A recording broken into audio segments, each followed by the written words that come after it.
हरे कृष्णा, मैं वरांगी दासी आज भगवद गीता के श्लोक को देखेंगे। आज का अध्याय है 4, श्लोक है 4, 5 और 6। इसमें अर्जुन क्या समझते हैं, कृष्ण क्या समझाने का प्रयास करते हैं, हम भी समझने का प्रयास करते हैं। तो आज का पहला श्लोक, चौथा नंबर। अर्जुन उवाच अपरं भवतो जन्म परहि जन्म विवस्वतः कथमेत्वजानीयान् त्वमादौ प्रोक्तवानिति। पांचवा नंबर श्लोक। श्रीभगवानुवाच बहूनि मे व्यतीतानि जन्मानि तव चार्जुन तान्यौ वेद सर्वाणि न त्वं वेत्त परन्तप। छठवां नंबर श्लोक। अजोऽपि सन्न्यव्यात्मा भूतानां स्वरूपी सन् प्रकृतिं स्वामधिष्ठाय संभवायात्म माम यया। चौथा नंबर श्लोक। इसमें अर्जुन ने कहा, सूर्यदेव विवस्वान आपसे पहले हो चुके ज्येष्ठ हैं, तो फिर मैं कैसे समझूं कि आप उन्हें इस विद्या का उपदेश दिया था।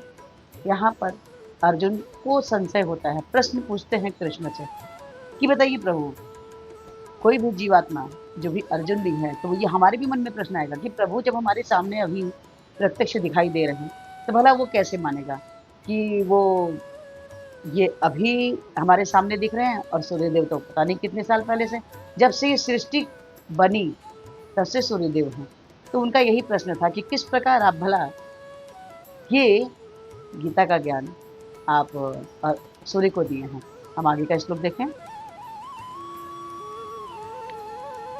तो भगवान कहते हैं कि तुम्हारे तथा मेरे अनेक जन्म हो चुके हैं, मुझे तो उनका स्मरण है, किंतु हे परंतप तुम्हें उनका स्मरण नहीं रह सकता।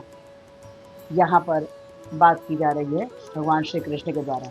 वो अर्जुन को बोलते हैं कि सुनो सखा अर्जुन परंतप, कि तुम जो है अपने पुराने जन्मों को याद नहीं रख सकते, तुम इतने सक्षम नहीं हो, लेकिन मैं अपने सारे जन्मों को याद रख सकता हूँ, और मेरी स्मरण शक्ति हर जन्म में क्या है। ऐसे भी आप देखते होंगे कि आप इसी जन्म में बहुत सारी चीज़ों को आप भूल जाते हैं, कई बार ऐसा होता है ना। तो हमारी याद स्मरण शक्ति बहुत ही छोटी होती है, हम ज़्यादा चीज़ों को याद नहीं रख पाते हैं। लेकिन वही भगवान है, ईश्वर हैं, तो उनका जाहिर सी बात है कि उन्हीं के द्वारा बनाई हुई सृष्टि है, तो ये माया का प्रभाव होता है जिस कारण से आपको चीज़ें याद नहीं रहती हैं। यहाँ प्रभु यही बता रहे हैं कि अर्जुन मुझे सब कुछ याद है, मुझे सब कुछ मैं याद रख सकता हूँ, पर तुम्हारे अंदर संभव नहीं है, क्योंकि अगर हमें याद रहेगा, चीज़ें याद रहेंगी, तो हमारे संग कितने सारे जन्म बीत चुके हैं, हर चीज़ें याद रहेंगी, तो हम इस जीवन में हम कैसे आनंद ले पाएंगे, कैसे जीवन को जी पाएंगे। यही बात भगवान श्री कृष्ण अर्जुन को बताते हैं। आगे का स्थिति।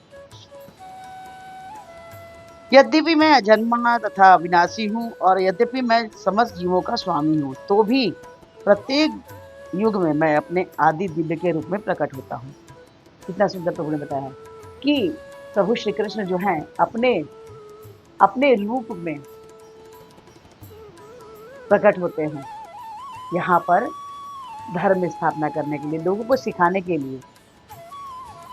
क्योंकि अगर वो नहीं सिखाएंगे तो हम चीज़ों को अच्छे से नहीं सीख पाएंगे, हमारे पास ज्ञान नहीं रहेगा कि हमें जीवन में करना क्या है, हमारे उद्देश्य की प्राप्ति हम नहीं कर पाएंगे।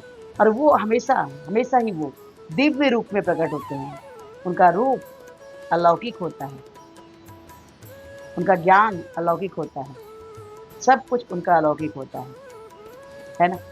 तो हम आगे के श्लोक में देखते हैं कि प्रभु अर्जुन को और क्या बताते हैं। आज का श्लोक आपको अच्छा लगा हो तो लाइक कीजिए, शेयर कीजिए, सब्सक्राइब कीजिए। और इस वीडियो को तो नंबर अपना कि हमारे कुछ 50 प्रबाद में हरे कृष्ण महामंत्र अपने बोले हैं जो कुछ इस प्रकार से है। हरे कृष्ण कृष्ण कृष्ण हरे हरे, हरे राम राम राम हरे।